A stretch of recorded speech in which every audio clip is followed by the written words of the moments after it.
Hello viewers, দেখুন আজকে আমরা একটা কত সুন্দর ক্ষেতের মধ্যে আসছি। এই যে আমাদের নুহ আমার পিছনে। কোথায় গেলা? দেখুন এই যে এখান দিয়ে বালু নিবে, এর জন্য বালুর জন্য পাইপ লাগানো হয়েছে। না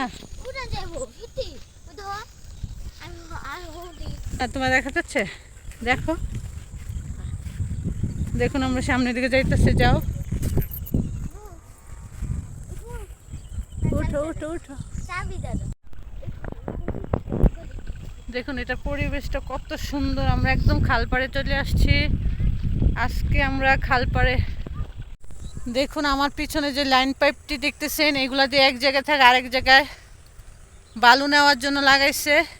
এই পর্যন্ত শেষ। এখান থেকে আবার ওই যে সামনে পিছনে এইটুক দেয় নেই, জোড়া দেয় নেই, এটা চলে যাচ্ছে সেই খালপাড়ের শেষ মাথায়।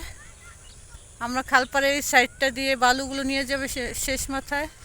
আর এই কিছুদিনের মধ্যে আমাদের এই খালটাও খননের ব্যবস্থা নিচ্ছে। এই খালটাও ইনশাল্লাহ অনেক বড় হবে। সেদিনকে আপনাদের নিয়ে আসবো আবার দেখাতে। আমাদের খালকে নতুন রূপে আপনাদের সামনে দেখাবো। আগে ছিল অনেক বড়, এখানে অনেক বড় বড় নৌকা আসতো। সময়ের সাথে সাথে এই খালটা মরে গেছে। এটাকে আবার পূর্ণ খনন করে আবার বড় করা হবে।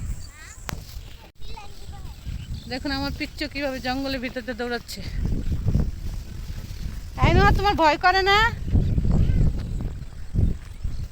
ওই যে দেখুন কিভাবে যাচ্ছে। কই যাইতেছো তুমি?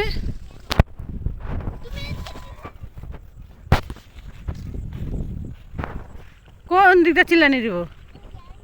না আমার ঠেকা পড়ে না। আমরা এখন বাসায় চলে যাব।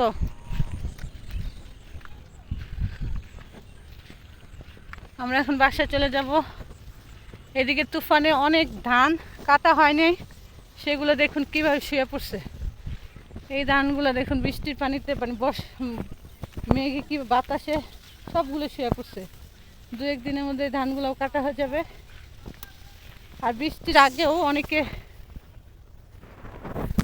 আগেও অনেকে ধান কেটে তারা শুকিয়ে বাসায় নিয়ে চলে গেছে। তাদের ঝামেলা নেই। এখন যারা কাটবে বৃষ্টির মধ্যে যদি পড়ে তাহলে তো শুকাইতে অনেক কষ্ট হবে।